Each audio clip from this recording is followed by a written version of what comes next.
For the past 5 years, I've been investigating this question of where good ideas come from. It's the kind of problem I think all of us are intrinsically interested in. We want to be more creative, we want to come up with better ideas, we want our organizations to be more innovative. I've looked at this problem from an environmental perspective.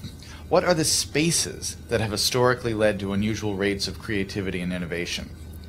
And what I've found in all of these systems, there are these recurring patterns that you see again and again that are crucial to creating environments that are unusually innovative.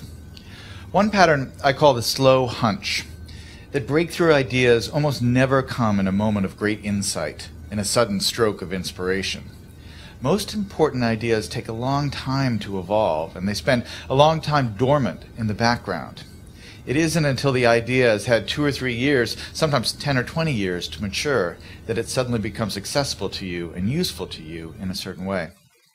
And this is partially because good ideas normally come from the collision between smaller hunches, so that they form something bigger than themselves.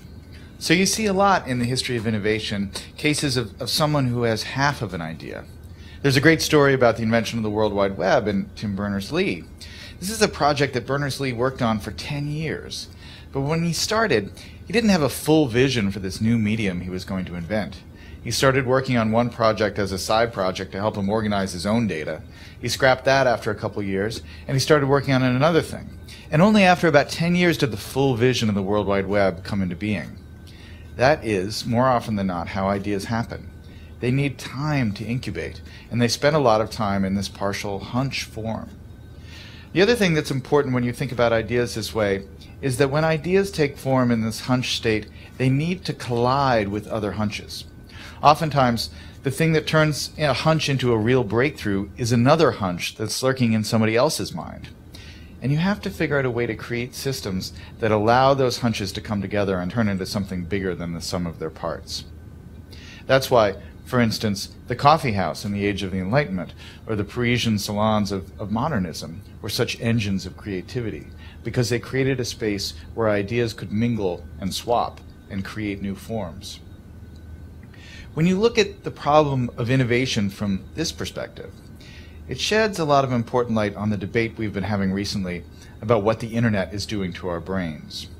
Are we getting overwhelmed with an always connected, multitasking lifestyle? And is that going to lead to less sophisticated thoughts as we move away from the slower, deeper, contemplative state of reading, for instance? Obviously, I'm a big fan of reading, but I think it's important to remember that the great driver of scientific innovation and technological innovation has been the historic increase in connectivity, in our ability to reach out and exchange ideas with other people, and to borrow other people's hunches and combine them with our hunches and turn them into something new. That really has, I think, been, more than anything else, the primary engine of creativity and innovation over the last 600 or 700 years. And so yes, it's true we're more distracted. But what has happened that is really miraculous and marvelous over the last 15 years is that we have so many new ways to connect and so many new ways to reach out and find other people who have that missing piece that will complete the idea we're working on, or to stumble serendipitously across some amazing new piece of information that we can use to build and improve our own ideas. That's the real lesson of where good ideas come from, that chance favors the connected mind.